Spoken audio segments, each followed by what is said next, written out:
Mathew chapter 21.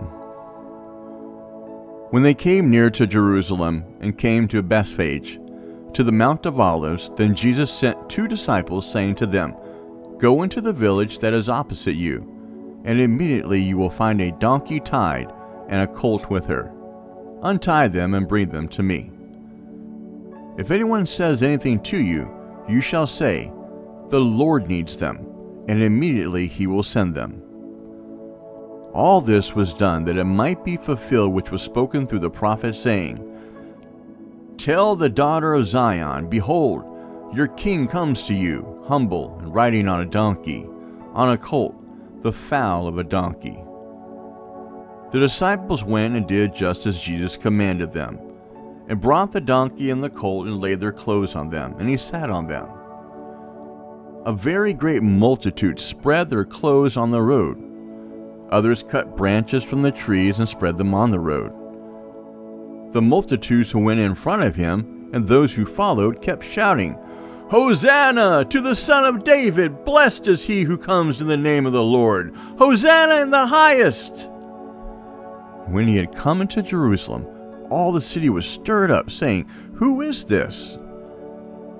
The multitude said, "This is the prophet Jesus from Nazareth of Galilee." Jesus entered into the temple of God and drove out all those who sold and bought in the temple, and overthrew the money changers' tables and the seats of those who sold the doves.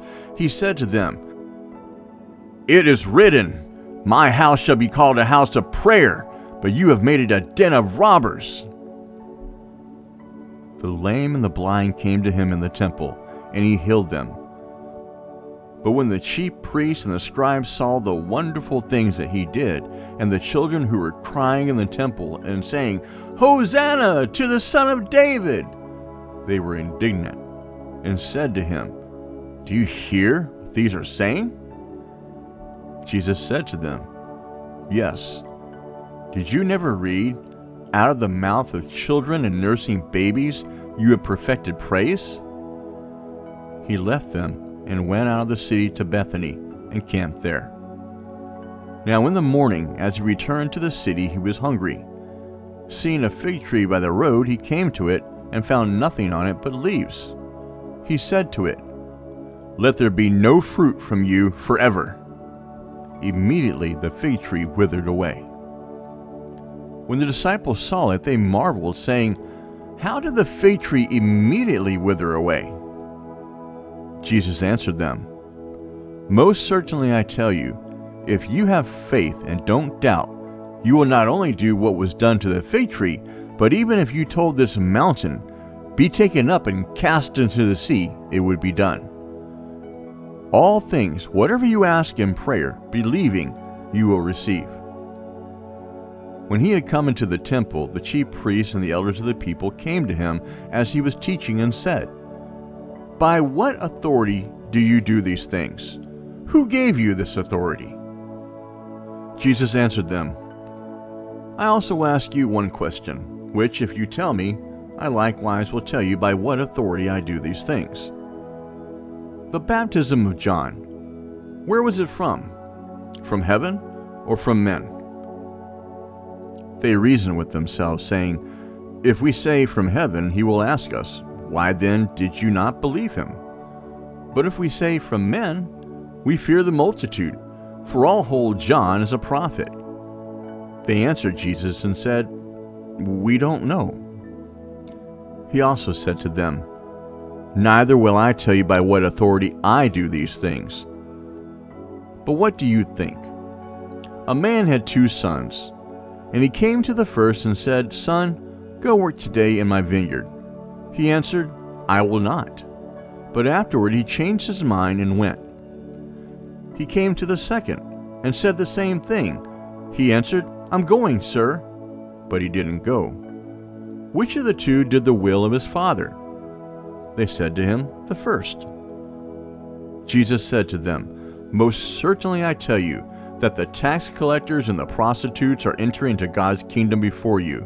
For John came to you in the way of righteousness, and you didn't believe him. But the tax collectors and the prostitutes believed him. When you saw it, you didn't even repent afterward, that you might believe him. Hear another parable. There was a man who was a master of a household who planted a vineyard, set a hedge about it, dug a winepress in it, built a tower, leased it out to farmers, and went into another country. When the season for the fruit came near, he sent his servants to the farmers to receive his fruit. The farmers took his servants, beat one, killed another, and stoned another. Again, he sent other servants more than the first, and they treated them the same way. But afterward, he sent to them his son, saying, "They will respect my son."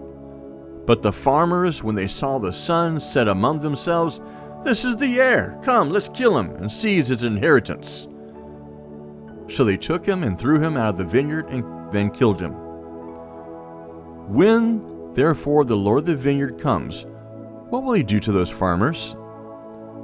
They told him, "He will miserably destroy those miserable men and will lease out the vineyard to other farmers who will give him the fruit in its season." Jesus said to them, "Did you never read in the Scriptures, the stone which the builders rejected was made the head of the corner? This was from the Lord. It is marvelous in our eyes. Therefore I tell you, God's kingdom will be taken away from you and will be given to a nation producing its fruit. He who falls on this stone will be broken to pieces, but on whomever it will fall, it will scatter him as dust." When the chief priests and the Pharisees heard his parables, they perceived that he spoke about them. And when they sought to seize him, they feared the multitudes, because they considered him to be a prophet.